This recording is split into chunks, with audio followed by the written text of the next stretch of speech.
going to stop it right there. We're going to stop it right there. We're going to stop it right there. And let me say this.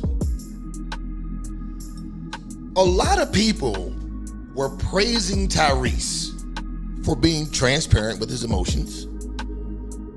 And they were even trying to low-key encourage more black men to do the same. They even try to encourage more black men to do the same. As if all men don't go through shit, right? Right?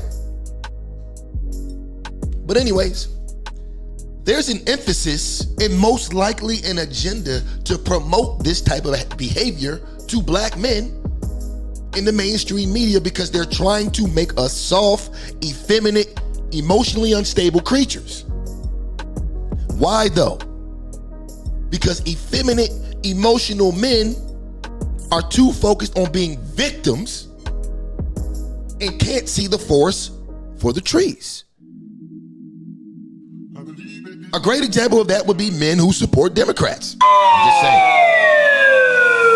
But back to my point. Tyrese put on a master class in emotionally unstablism. I'm not sure if that's a word, but you know what I'm saying. Now, part of me thinks that Tyrese planned to do this because it's a great way to get back in the good graces of the mainstream media, and also, more importantly, to promote his new album and the new movie he's starring in. But the other part of me thinks that Tyrese still has some sort of severe mental issues and that the Breakfast Club used him once again, like they always do, just for views. Either way, it's unacceptable for people to be out here using Tyrese as an example for how a grown-ass man should express his emotions. And real talk, it's obvious the more you hear this Negro talk, his mother made irresponsible decisions in the womb. It's obvious. That's why, honestly, that's why he was perfect for the Baby Boy movie, because he probably lived that life to a certain degree. To a certain degree, he probably lived that life. Also, something interesting to note, in this same interview, he talked about how his mother was a stone cold blackout alcoholic throughout his childhood, but yet he pedestalized her in the same breath. This is a prime example of the miseducation of black men. Now, why do I say that? And before you guys accuse me of being a misogynist and all this other crap, right? Before you accuse me, imagine if his father was an alcoholic that got stone cold blackout drunk every day and barely took care of him. But he pedalized his father. You guys would call him crazy for pedalizing a man like that. But yet his mother was the same type of person, cared about alcohol and getting blackout drunk every day more than she cared about him. But yet, he put this woman on a pedestal.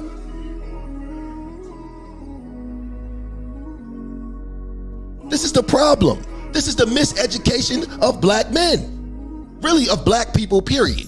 But Tyrese is a black man, so we'll keep it there. And you know what's funny? I bet you every day of his life, it was reinforced to him that the white man and white people were his oppressors, and that they were the reason for all his problems. I can guarantee you he's been indoctrinated in that. When in fact, his oppressor was actually his mother. Then it gets even deeper. He grows up to be an emotionally unstable man under the household of his alcoholic single mother. Gets lucky, ends up being famous, kind of rich, I guess. And then gets taken advantage of over and over and over again by the same black women who he puts on pedestals.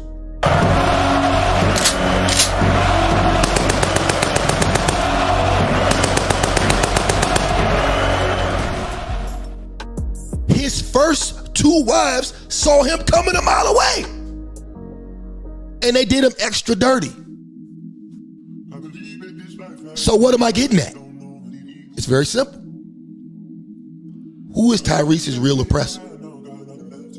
Who's the black man's real oppressor in 2024? Who's raising you to believe that your daddy ain't shit and was a deadbeat, and coincidentally, your other siblings' daddies also? Who's using the legal system to economically castrate you any chance they get for a child that you are there for and take great care of? Who's calling the police on you every chance they get because of an argument they couldn't win, or because they want leverage in family court? It ain't the white man. It ain't white supremacy. And real quick, before all you ladies get your panties in the brunch, I'm not saying it's all black women. I'm not saying it's all black women. But I am saying it is black women by way of the feminist movement and the results of the policies that they push. Because every policy that feminism ever pushed was always pushed on the black community. Welfare is a feminist policy.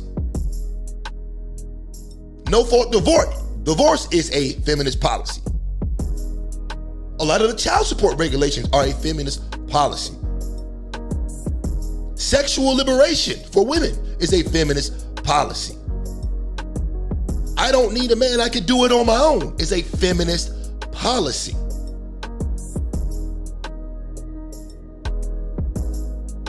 And this is something that the black community has embraced. Fast forward 40 years later, everything's in shambles. Everything's in shambles. Everything. So yes, feminism is your oppressor. Feminism is your oppressor, and the women in your community who abide by it are.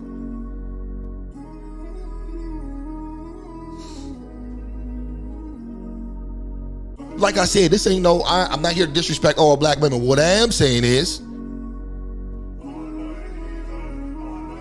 while it's not all of you guys, there's enough of you guys who are. There's enough black women who are.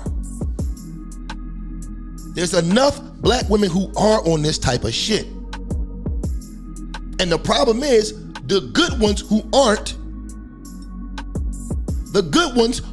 on that type of time rarely speak out against it. You rarely speak out. But anyways, that's all I got for you today.